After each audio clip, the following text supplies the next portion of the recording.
De Job. Vamos a ver si encuentran al buen amigo Job. Job capítulo 42. Entonces Job le respondió al Señor: sé que tú puedes hacer lo que quieras y que no se puede detener ninguno de tus planes. Tú preguntaste: ¿quién es el que con su falta de conocimiento oscurece mi consejo? Yo fui quien hablaba sin saber lo que decía. Hablé sobre asuntos tan maravillosos para mí que quedaban fuera de mi entendimiento. Tú dijiste: óyeme y hablaré. Te preguntaré y tú me explicarás. Yo solo sabía de ti de oídas, pero ahora mis ojos te han visto. Por eso me retracto de lo que he dicho y veo que solo soy polvo y ceniza. Solo soy polvo y ceniza. Verso 7. Una vez que el Señor terminó de hablar a Job, el Señor se dirigió a Elifaz de Temán: estoy muy enojado contigo y tus dos compañeros, porque ustedes no hablaron lo que es correcto acerca de mí, cosa que Job sí hizo. Así que ahora tomen 7 toros y 7 carneros y llévenselo a mi siervo Job. Ofrézcanlo por ustedes como sacrificio que debe quemarse completamente. Mi siervo Job orará por ustedes. Yo escucharé a Job y no trataré directamente con ustedes. Gracias. Directamente con ustedes, porque no hablaron lo que es verdad acerca de mí. En cambio, mi siervo Job sí lo hizo. Entonces Elifaz de Temán, Bildad de Suá y Sofar de Naamat obedecieron al Señor, y el Señor respondió la oración de Job. Luego el verso 10, que es el verso que nos corresponde. Y el Señor le restauró a Job su fortuna después que él oró pidiendo por sus amigos. El Señor le dio 2 veces más de lo que tenía antes. Hasta ahí. Vamos a leer hasta ahí. Siéntense, tengan la bondad.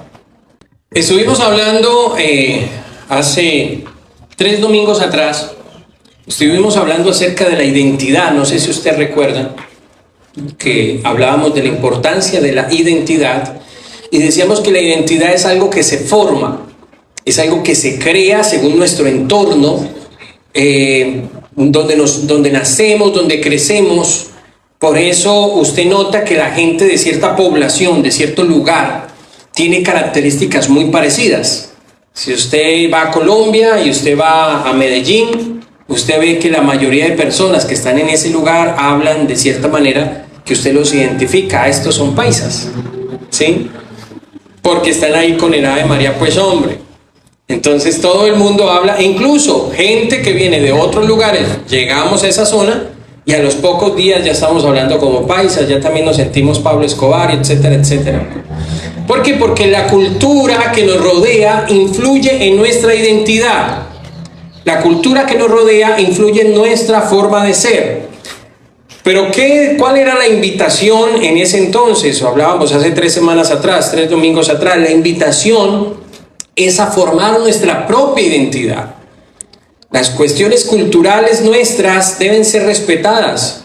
Aquí en esta congregación de Linaje en San Miguel encontramos personas de El Salvador, encontramos personas de Nicaragua, encontramos personas que se crearon en Guatemala, encontramos personas colombianas, ¿sí? Son culturas totalmente diferentes, y a veces chocamos por la forma de decir las cosas, de hablar las cosas, del vaya, del estoy esperando que me vengan a traer, y cosas como esas, ¿no? Que todavía algunos no las entienden, no las comprenden porque es su dialecto, su forma.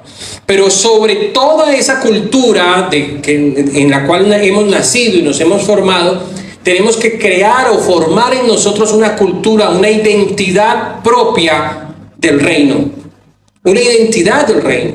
Cuando usted tiene identidad del reino, usted puede estar en medio de los nicaragüenses, costarricenses, colombianos, y usted no va a perder su rumbo, no va a perder su guía. Abraham vivió en la tierra prometida sin saber que esa era la tierra que el Señor tenía destinado para él. Abraham vivió en Canaán y sus descendientes tuvieron que bajar a Egipto, ir a Egipto. Pero Abraham, aunque estuvo en medio de personas que no tenían nada que ver con el reino de Dios, tuvo que convivir con personas alejadas del reino de Dios, él nunca perdió su identidad. Él nunca perdió su llamado. Y él vivió como extranjero, tanto que la Escritura dice que él pareciese que no hubiera alcanzado absolutamente nada, porque él no estaba esperando nada terrenal. Porque su ciudadanía no era de esta tierra. Su ciudadanía era celestial, es celestial. No sé si me estoy haciendo entender en esta mañana, pero usted y yo, lo importante que tenemos no es que seamos colombianos o latinoamericanos o salvadoreños o guatemaltecos, lo importante es que pertenecemos al reino de Dios. Y en el reino de Dios todos somos iguales, en el reino de Dios todos somos hermanos. Amén. Amén. Ahí no hay una ciudadanía diferente, ahí todos tenemos la misma ciudadanía, la misma identidad. Y hablábamos de la importancia de tener nuestra identidad acá en la tierra y que nosotros como linaje tenemos que tener identidad de reino. Nosotros pertenecemos al reino de Dios. Pero luego, la siguiente enseñanza, no sé si usted me comprende, pero todas las enseñanzas están enlazadas unas con otras. La siguiente enseñanza hablamos de prepararnos, de la preparación, de que tenemos que crecer, de estar listos, prepararnos, no para la muerte sencillamente porque es algo que nos va a llegar a todos, es hablar de prepararnos a las oportunidades que Dios nos está brindando en esta tierra. Dios nos brinda oportunidades en esta tierra de crecer, de mejorar, de tener una familia, de experimentar por un pequeño tiempo cosas maravillosas, y siempre lo he dicho, y esta vida es temporal. Y como es temporal, en ese pequeño lapso de tiempo entre que nacemos y morimos, entre gateamos y luego terminamos tal vez en una silla de ruedas o con un bastón, en esa etapa de tiempo que es muy corta realmente, es muy corta. No dice 60 años, es mucho tiempo, no, es muy corto. Cuando vemos los niños crecer, hace poco veíamos las gemelas de Ditsy, la hermana Ditsy, la última vez que las vi estaban de brazos, recién nacidas, ahora corren, caminan para arriba y para abajo, y dices, wow, el tiempo pasa muy rápido, el tiempo se acorta, y cuando nos damos cuenta hemos envejecido, y cuando nos damos cuenta hemos perdido la mayor cantidad de nuestro tiempo en cosas que no tienen sentido, peleando por cosas que no tienen valor o por cosas que son simplemente temporales, y a veces no disfrutamos el pequeño tiempo que Dios nos ha dado en esta tierra y no nos preparamos, porque el tiempo de esta tierra o el tiempo en que usted está en esta vida temporal es un tiempo de preparación. Nos preparamos para vivir una vida eterna en el reino de Dios.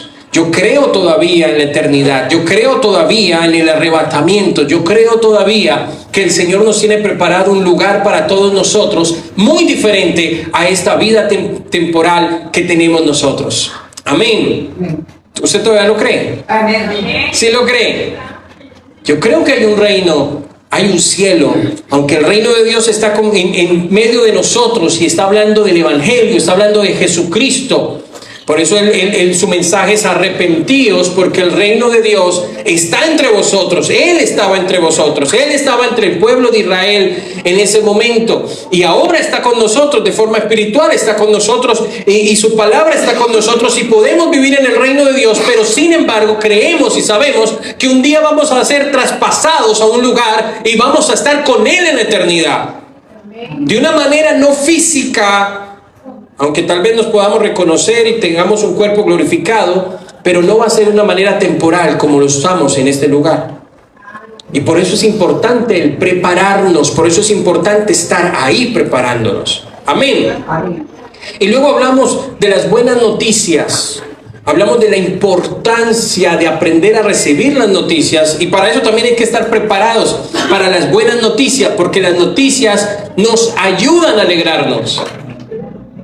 Yo no sé si usted en algún momento ha estado pasando una crisis y alguien le dice algo tan sencillo como tranquilo, esto también pasará. Y usted cae en cuenta de que es verdad, es algo temporal simplemente. No hay mal que dure 100 años ni cuerpo que lo resista, dicen por ahí. Todo tiene su tiempo. Y aún las peores tormentas algún día pasan. Aún el diluvio que inundó todo el mundo también pasó. Dejó de llover en algún momento. O sea que todo eso es temporal y tenemos que aprender a estar capacitados a recibir buenas noticias. Hoy quiero hablarles, estimados hermanos, que nos ven y nos escuchan por redes sociales y ustedes que están aquí en este recinto, hoy quiero hablarles de la importancia de ser intercesores. La importancia de interceder por otros, de orar por otros, de pedir a Dios por otros. Y me encanta la historia de Job, porque Job está en una situación bien compleja. Job está pasando una situación donde aparentemente lo ha perdido todo. Perdió su familia, sus hijos se murieron, perdió su esposa prácticamente, porque su esposa lo desechó y le dijo, ¿por qué no te mueres? Perdió su riqueza, perdió su economía, su estabilidad económica. Y podemos decir que humanamente lo perdió todo, pero realmente, internamente, Job nunca perdió su identidad. Nunca perdió su capacidad de entender quién es él y quién era aquel que lo había formado de la tierra. Y él aceptó tanto lo bueno como lo malo, dice. ¿Acaso hemos de aceptar solamente lo bueno de parte de Dios? ¿Y por qué no aceptamos lo que creemos nosotros de cierta manera que es malo? Porque no necesariamente es malo. Cuando una prueba parece muy difícil, muy complicada, no es que sea mala, es que te está exigiendo para que tú seas mejor persona, para que tú seas mejor estudiante, para que tú seas mejor hijo, para que seas mejor esposo, para que seas mejor esposa. Las pruebas nos ayudan a nosotros a poder sacar lo mejor de nosotros. No hay nadie más valiente, no hay nadie más fortalecido, no hay nadie más especial que aquel que ha podido pasar las pruebas. Aquel que se ha afrontado a las situaciones difíciles de la vida. Aquel que ha dicho, he ido a la guerra y he vuelto triunfante. He ido a la guerra y he vuelto en victoria. Aunque en el proceso lloré, aunque en el proceso sufrí, aunque en el proceso fue difícil, pero he vuelto. Aquí seguimos de pie. Créame que las personas que suceden, que les viven esas circunstancias, esos procesos, son personas que van evolucionando, son personas que van cambiando, son personas diferentes. Lo bonito de aquellos que pasamos por las pruebas es que ya no somos las mismas personas. Usted no puede ser la misma persona de hace un año. Tú no puedes ser la misma persona de hace 3 años cuando empezó Linaje. Tú tienes que ser diferente, tú tienes que ser diferente. Y hay unas características de Job que me encantan, pero las quiero relacionar hoy con Abraham. Y es que Abraham tiene una particularidad muy interesante. En Génesis capítulo 18, si mal no estoy. Vamos a buscarlo. Hay una particularidad de Abraham. Abraham se ha separado de su sobrino Lot. Y Lot se ha ido a vivir a Sodoma, a las puertas de Sodoma y Gomorra. Y Abraham se fue hacia las montañas y se puso en un lugar llamado Manre. Y estando en las montañas, él recibe la visita de 3 personas. Estas 3 personas son 2 ángeles y el Señor en una teofanía. Una teofanía de Dios es una manifestación visible de Dios. Y el Señor se le aparece con estos 2 ángeles, y cuando Él los ve, Él reconoce que estos hombres tienen algo especial y va a servirles. Y en el capítulo 18 habla de los 3 visitantes, y Abraham se les acerca y les dice, mira, si ustedes han considerado que soy su siervo, permítame atenderles. Y corre, los acomoda debajo de un árbol, para que tengan sombra. Yo me imagino que era igual de caliente que por acá en San Miguel. Y los acomoda debajo de un árbol para que tengan sombra y se va corriendo a preparar.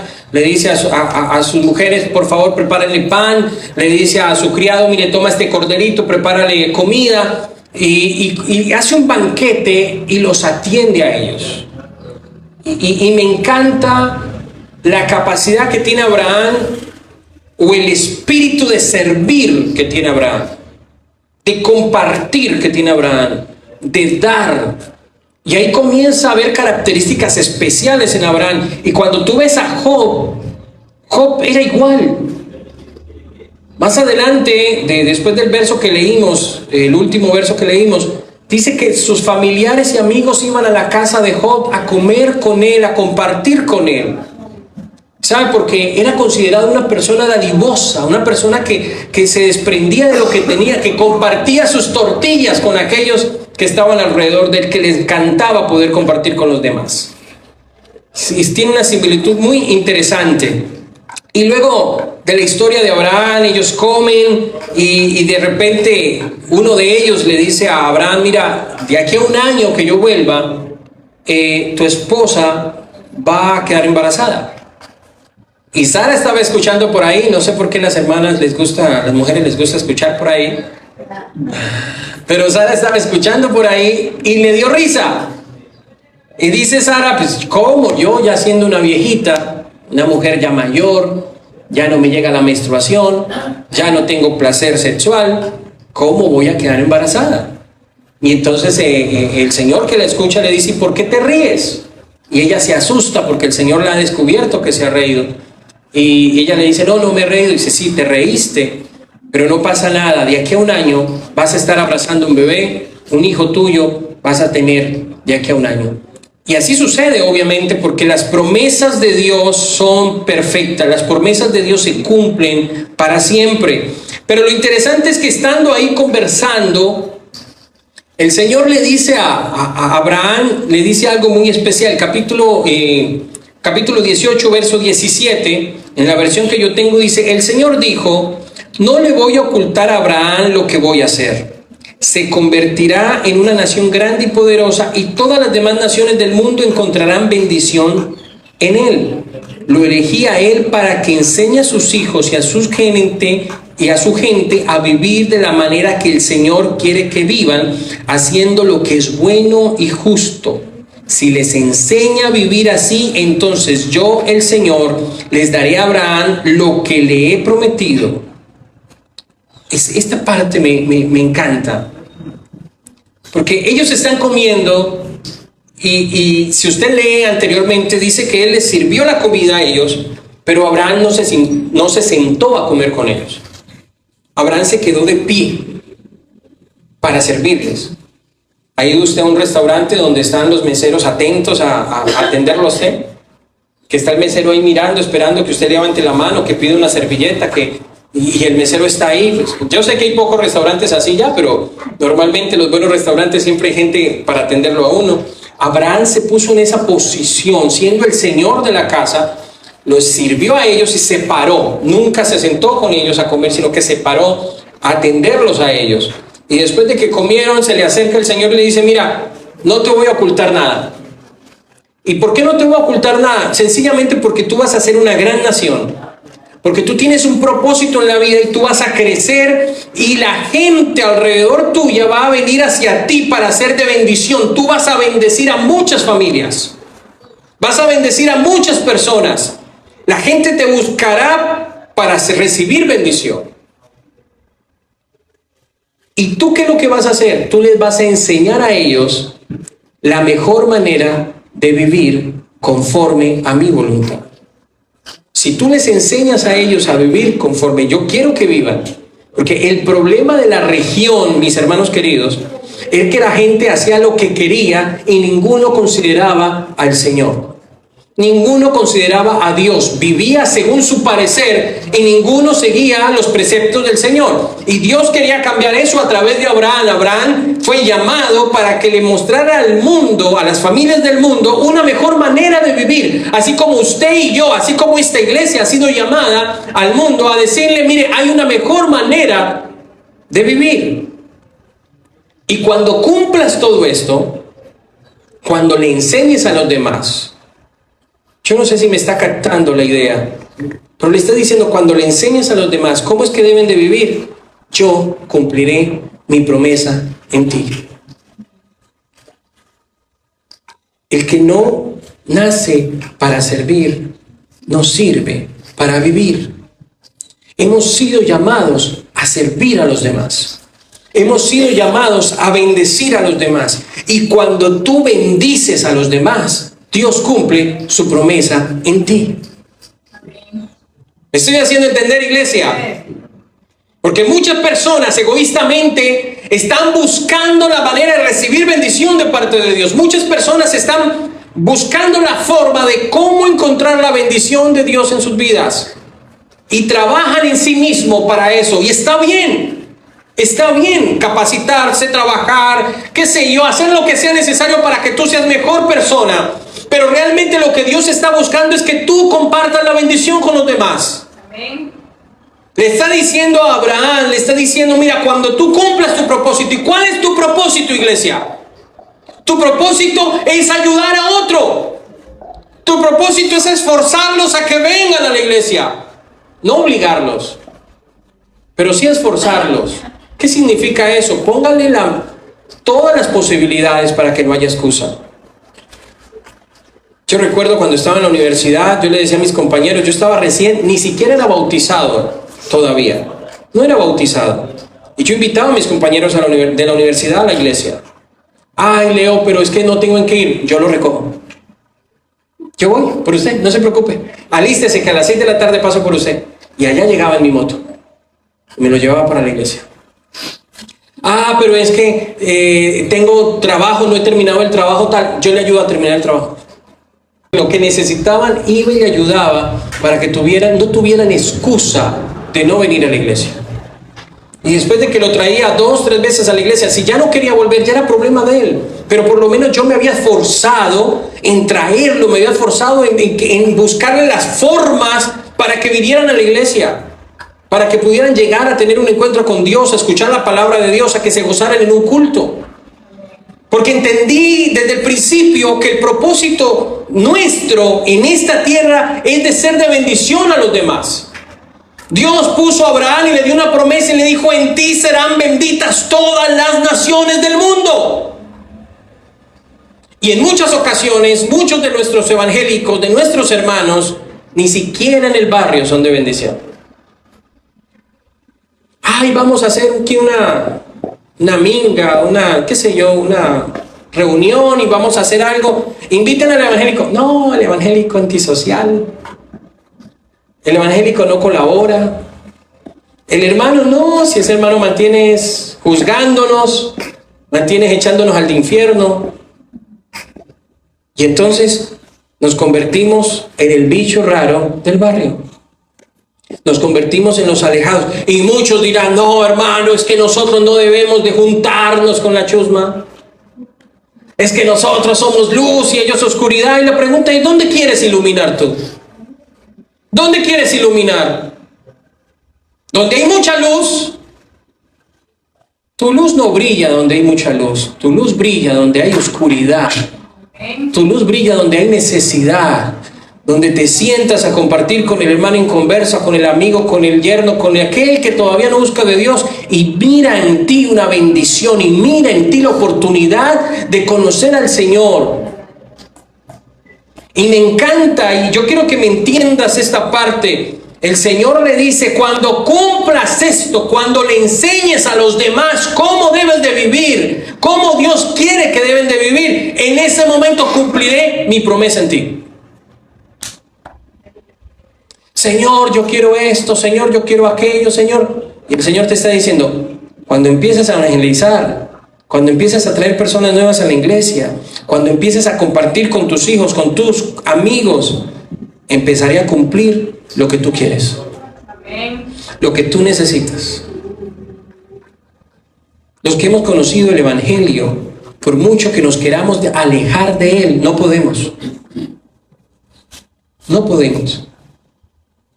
Quiero contarles que ahora que estuvimos en Medellín, yo el año pasado tuve la oportunidad de visitar una hermana, más bien la hermana me visitó a mí. Nosotros fuimos pastores de ella en Venezuela y se dio cuenta que estaba en Medellín, me llamó y me dijo, pastor, quiero ir a verlo.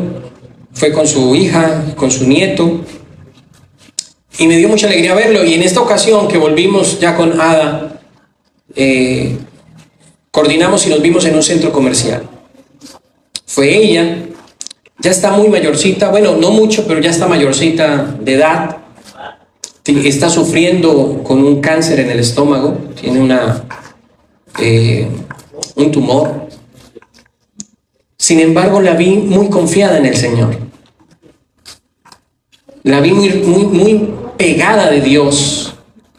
La vi muy tranquila.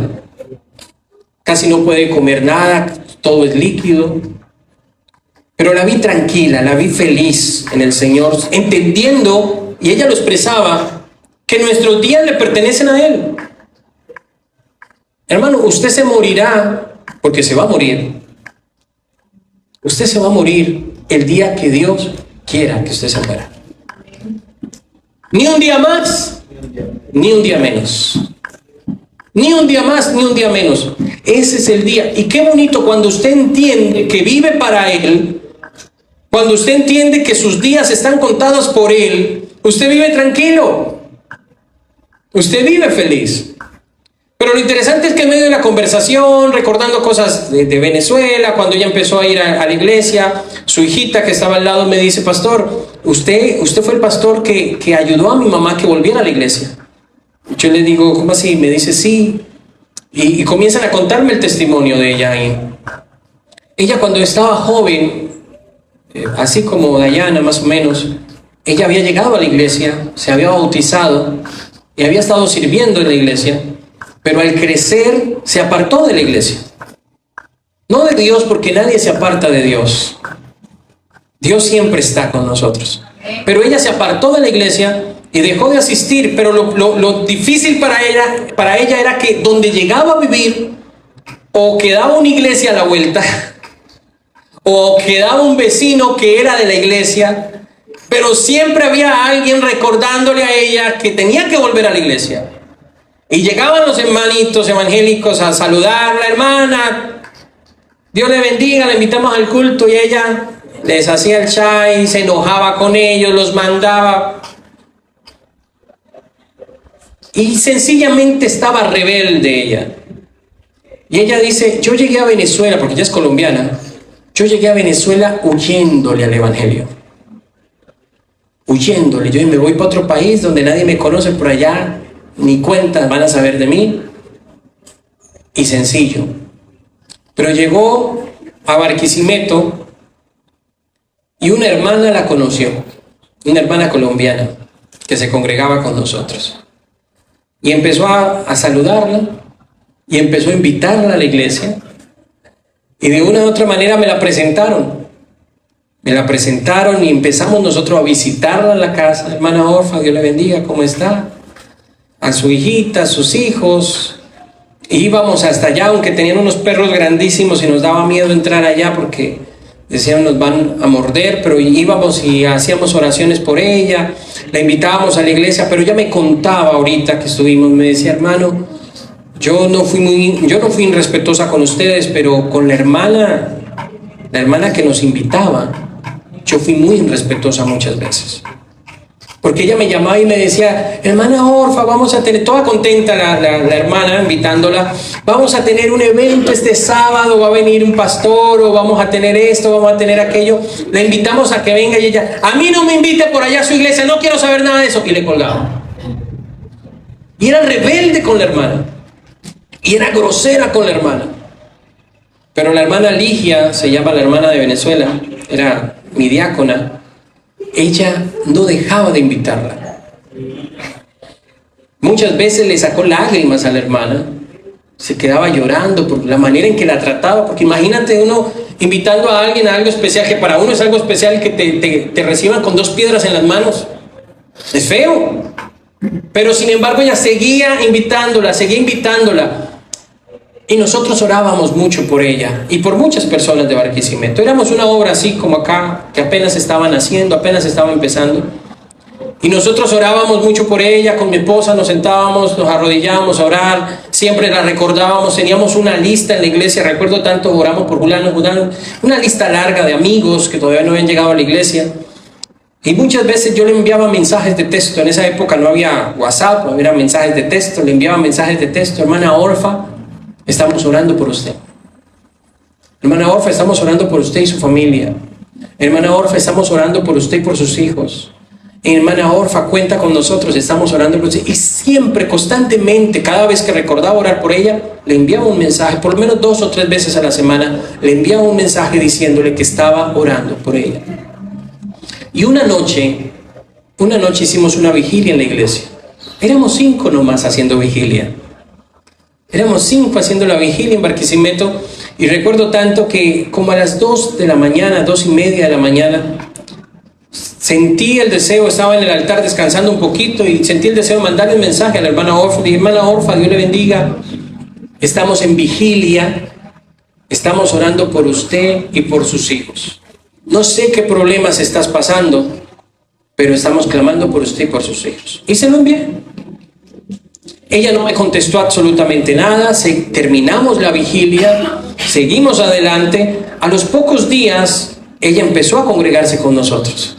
Llegó un domingo, llegó otro domingo, a los pocos días estaba hablando en lenguas en el culto, a los pocos días estaba llorando en la iglesia y hoy en día continúa en la iglesia.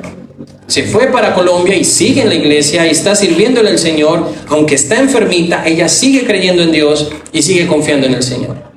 Pero esa tarde, allá esa noche en Medellín, me decía, hermano, ese día, esa noche, que usted me mandó ese mensaje a las 2:30, casi 3 de la mañana. Cuando yo lo leí, yo me puse a hacer vigilia con ustedes.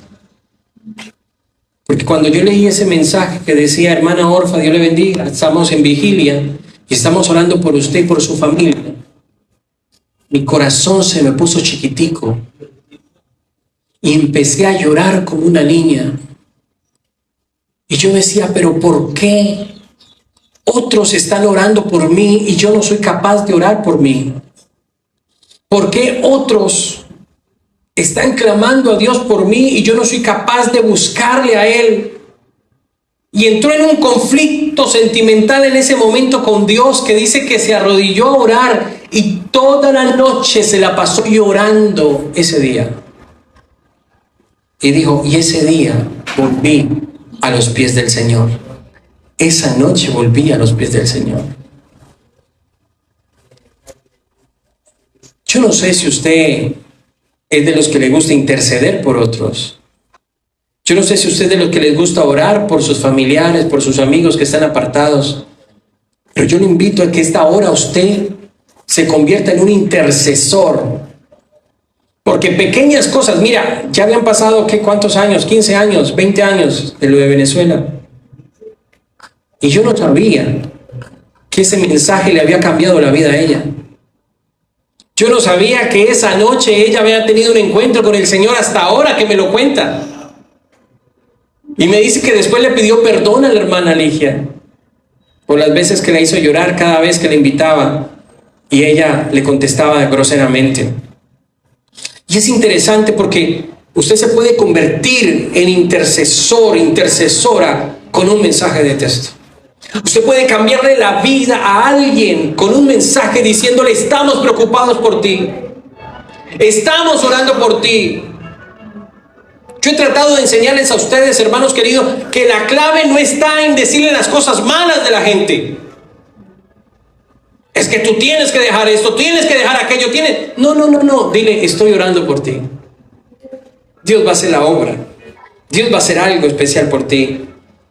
Y la vida va a cambiar. ¿Sabe? El Señor le dice a Abraham, mira, tu deber es ayudar a los demás. Y cuando le enseñes a los demás cómo deben de vivir, yo voy a cumplir mi promesa en ti. Y luego le dice, no voy a encubrir nada. Yo te lo voy a contar todo. Vea, ¿sabe? Me encanta la amistad entre Abraham y Dios. Tú no te sientas a comer con cualquiera. Mucha gente viene a visitarme, pero yo no me siento a comer con cualquiera. Solo con aquellos que son amigos, se considero amigos. Hago lo que sea, aunque no tenga dinero. En estos días mi esposa no tenía dinero Vino el misionero, el director de misiones de Ecuador, de una iglesia la cual amamos, y vino un pastor misionero que está aquí, y ella, como sea, fue y le consiguió para hacerle empanadas. Fue y sacó de donde no tenía para prepararles algo. ¿Por qué? Porque cuando tú consideras a alguien amigo, buscas la manera de bendecirlo, de compartir con esa persona. Y me encanta la confianza que tiene Abraham con el Señor. Porque el Señor le dice, mira, yo no te voy a ocultar nada. Allá hay una ciudad que se llama Sodoma y otra que se llama Gomorra. Y me han dicho muchas quejas sobre ellas. Y no es que el Señor no supiera, obviamente Él sabía lo que estaba sucediendo allá. Pero está actuando como chero, digámoslo así. Está actuando como amigo, porque Él podía decir, mira, voy a destruir esas ciudades porque yo sé que son malas. Porque hay pecado en la abundancia. No hay nada bueno allá. Él hubiera podido decirle a Abraham eso, porque él lo sabía. Pero él le dice, mira, he venido para ver si es verdad. Si hay gente mala o si... para ver si es verdad que hay problemas allá. Y entonces Abraham, ¿por qué se lo estaba contando a Abraham? Porque él sabía que allá había un familiar de Abraham. A las puertas de Sodoma estaba un familiar, así como nosotros tenemos familiares a las puertas del infierno. Tenemos familiares a las puertas del infierno porque no han conocido el nombre que es sobre todo nombre, porque no han aceptado el evangelio que es Jesucristo. Y el Señor sabe que tenemos gente que todavía no es salva. Y le está diciendo a Abraham, se está convirtiendo en una cordialidad, en una amistad de amigos, de cheros, como dicen acá, y le está diciendo, mira, me han puesto quejas de esas ciudades y he venido a destruirlas, voy a ver si es verdad. Y Abraham comienza a decirle, venga, Señor, un momento. ¿Y acaso tú vas a destruir a los malos junto con los buenos? ¿Te parece justo eso?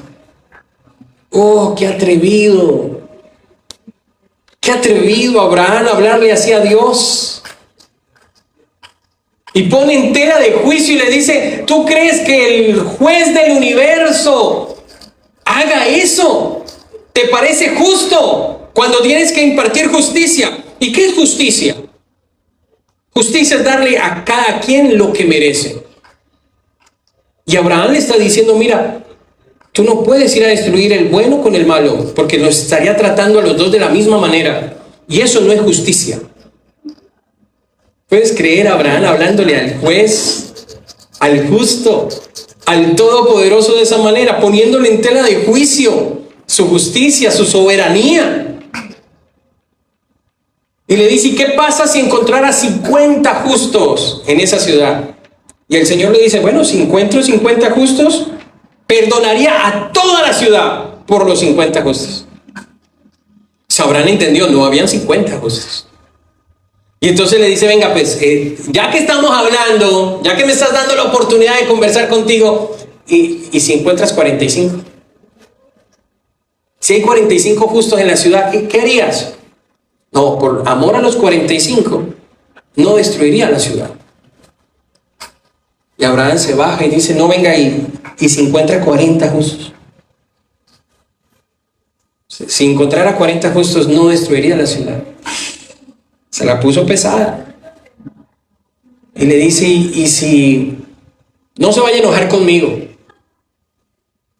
pero si encontraras 30 justos, ¿qué pasaría si encontraras 30 justos? Y el Señor le dice, si encontrara 30 justos, no acabaría con la ciudad. Por amor a los 30 los perdonaría todo. Y Abraham le dice, venga, pero no se enoje conmigo. Tú me estás permitiendo hablar contigo. ¿Y si hay 20? Y el Señor dice, si hay 20 no los mato. Y si hay 10, se bajó hasta 10. Y el Señor dice, por amor a los 10, perdonaría toda la ciudad. ¿Y sabe qué puedo entender todavía? Que mucha gente de nuestra familia, muchos hijos nuestros que todavía no han sido bautizados, muchas personas que están cerca de nosotros todavía siguen vivos por amor a usted, porque Dios todavía te ama a ti. ¿Sabe que muchas veces lo hemos pensado cuando vamos en los aviones Y yo en algún momento dije, iba en un avión que llevaba mucha turbulencia, no pudo aterrizar 2 veces. Intentó aterrizar y volví, se levantaba, intentaba aterrizar y todo el mundo estaba asustado. Y yo decía, estén tranquilos, vamos a llegar bien, porque yo todavía no he cumplido mi propósito en El Salvador. Porque yo todavía no he terminado de cumplir mi propósito en El Salvador, y por eso Dios me va a guardar a mí, y por guardarme a mí, los va a guardar a todos. Los va a guardar a todos. ¿Sabe? Abraham empezó a interceder por Sodoma y Gomorra, aunque realmente la preocupación de Abraham era su familia, era Lot. Y el Señor sabía eso. Pero era tanta la maldad que ni siquiera 10 justos sabían. Ni siquiera 10 justos sabían. Pero Dios conocía las intenciones de Abraham. Y ustedes saben que los otros 2 ángeles que estaban con el Señor se fueron a Sodoma y rescataron a Lot, aunque no pudieron hacerlo con la esposa de Lot, que miró hacia atrás. Conocen la historia, ¿verdad? Pero ¿sabe qué me parece? Me parece muy interesante de Abraham. Y es que hay un verso donde Abraham reconoce que él es polvo. Abraham reconoce que él no es nada delante del Señor. Y cuando yo leo eso y luego veo a Job, si usted ve los capítulos anteriores de Job, capítulo 42, el 41, el 40, Job está hablando con Dios. Y Job de cierta manera está poniendo en tela de juicio a Dios. Y Dios le responde a Job. Digo, wow, qué confianza la que tiene Job, y qué atrevido también el ponerse a preguntarle a Dios cosas. Por eso Dios le dice, bueno, ya te pusiste de muy valiente, cíñete, y el verso dice, compórtate como hombre, porque ahora voy a hablar yo. ¿Dónde estabas cuando esto, cuando aquello? Y comienza a decirle a Job, ¿dónde estabas? O sea, te las crees muy fuerte. Y le dice, ahora, si tú eres tan capaz, le dice Dios a Job, ve y destruye a tus enemigos, ve y someta a las naciones, ve y ponlos sobre tus pies, y cuando hagas eso, yo mismo te alabaré y diré, te puedes salvar a ti mismo. Y Job agacha la cabeza. Y por eso dice Job, realmente ha hablado como un ignorante. Yo solamente soy polvo. Todos aquellos que se han convertido en el amigo de Dios han entendido que no somos merecedores de esa amistad. Han entendido que no somos merecedores, que no somos nada, que somos polvo. Pero lo más maravilloso es que Dios nos ha aceptado tal cual somos, con nuestras debilidades, con nuestras deficiencias, con nuestros problemas, y nos permite a nosotros acercarnos a Él. Y me encanta lo que dice Job, porque si nosotros vemos el capítulo 42, el verso 10, el Señor dice, y el Señor le restauró a Job su fortuna. ¿Cuándo? Después que él oró pidiendo por sus amigos. Verso 10. Y el Señor le restauró a Job su fortuna después que él oró pidiendo por sus amigos. El Señor le dio 2 veces más de lo que tenía él antes. Yo no sé si usted ha encontrado la clave de esta enseñanza. Porque nosotros queremos alcanzar el propósito de Dios. Yo quiero alcanzar el propósito de Dios. Yo quiero la abundancia que el reino de Dios me trae cuando entro a su reino. Yo quiero la bendición de Dios nuevamente en mi vida. Pero la Escritura le está diciendo a Abraham, mira, para que usted reciba la promesa que yo tengo para ti, lo que tienes que hacer es enseñar a los demás cómo deben de vivir. Debes de servirle a los demás. Y hay una conversación entre Job y sus 3 amigos con Dios. Y Job es el único que habla verdad delante de Dios. Y Job es el único que mantiene la integridad delante de Dios. Sin embargo, habla como si fueran un par de amigos. Y le hace preguntas a Dios y Dios le contesta. Y luego Dios le hace preguntas a Job. Y a lo último Job dice, de verdad que no te conocía. De oídas te había oído, mas ahora mis ojos te ven. ¿Qué significa eso? ¿Usted alguna vez ha escuchado de alguien que le dicen, mire, fulano de tal es de esta manera, es aquello, es buena gente, es chévere, es bueno tenerlo de amigo, es un bacán, decimos nosotros? Pero usted no lo conoce solamente porque alguien se lo comentó. Y de repente usted lo conoce, comparte con él y se hace una amistad y usted dice, wow, qué chévere, esta persona es como me lo habían dicho que era. Y compartes y te haces amigo de esa persona. Hay intimidad, hay cercanía, hay una forma de conocerlo más. Y es lo que está diciendo Job. Yo te había escuchado simplemente, te había oído, había escuchado las cosas que habías hecho. Ahora no solamente las he oído, las he visto. En otras palabras, ahora te conozco más. Y el Señor le dice, mira, yo te voy a restaurar. Yo te voy a dar lo que perdiste todo en esta prueba y te voy a dar el doble. Pero no te lo voy a dar hasta que no ores por tus amigos. Hasta que no intercedas por tus amigos. ¿Tú quieres vivir en abundancia? Sírvele al Señor. ¿Y cómo le sirves al Señor? Ayudando a tus amigos, compartiendo con ellos la palabra, enseñándoles cómo deben de vivir. Cuando ores por tus amigos, obviamente, en la parte de atrás, esos amigos tenían una situación con Dios, porque Dios mismo le había dicho a ellos, mira, ustedes están actuando mal, hagan un sacrificio, esto y aquello. El sacrificio que se quema siempre y que no se come de él es el sacrificio por pecado. Y ve y hagan esto. Dios estaba haciendo un proceso con los amigos. Mi hermano, a usted no le corresponde hacer el proceso con sus familiares para que vengan acá. A usted no le corresponde un proceso con sus amigos. A usted le corresponde es orar por ellos. Cuando usted se convierte en intercesor, Dios comienza a bendecirlo. Dios comienza a prosperarlo. ¿Y sabe por qué comienza a prosperarlo? Porque Dios sabe que tú vas a ser el instrumento para que esa persona venga a la iglesia. Porque Dios sabe que usted necesita gasolina para ir a buscar a aquella oveja perdida para traerla a la iglesia. Entonces comienza a prosperarte, comienza a darte. Mira, aquí está esta bendición. Y usted a veces va a ver bendiciones extras en su vida y dice, ¿y esto por qué? Es porque Dios tiene un propósito con usted, y es que seas de bendición a todas las familias de la tierra. ¿Usted quiere prosperidad económica? ¿Usted quiere abundancia? Sírvale al Señor trayendo amigos a la iglesia. Comparte el evangelio con los amigos. Saque un rato y vaya y lléveselos a comer tacos, pero no solamente para hablar de la novela, no solamente para hablar del trabajo. Háblele del Señor, háblele de su amor, háblele de su misericordia. Y cuando ores por tus amigos, Dios comenzará a prosperar tu vida.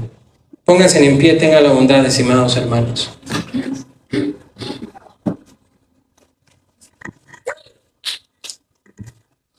Nuestra identidad, prepararnos, aprender a recibir buenas noticias, pero sobre todo a interceder y a dar esas noticias. Yo espero que en esta mañana yo haya sido concreto en la enseñanza. Hay mucha gente que debería estar aquí en este lugar. Y tal vez usted me diga, hermano, es que ya los hemos invitado, hermano, es que ya les hemos rogado. Siga invitándolos, siga rogándoles, siga diciéndoles, hay un lugar en la iglesia para ti.